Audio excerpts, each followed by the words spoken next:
It's day 2 of lockdown. We've officially been under lockdown for 12 hours, and I haven't seen the sun in 16.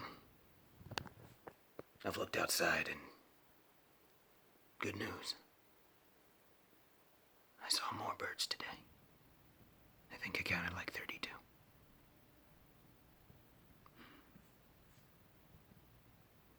I'm ashamed of myself. I'm not sure if I have what it takes to make it through this.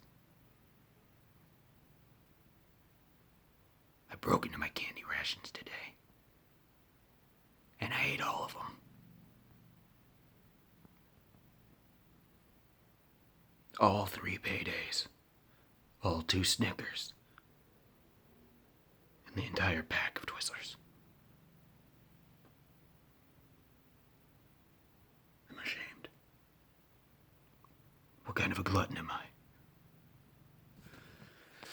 During times like these, you're supposed to be able to ration, and I can't ration.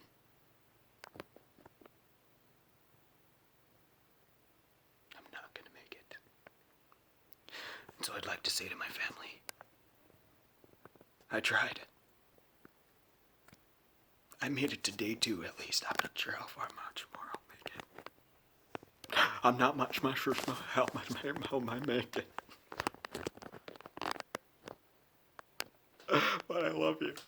And I tried. Okay, I tried.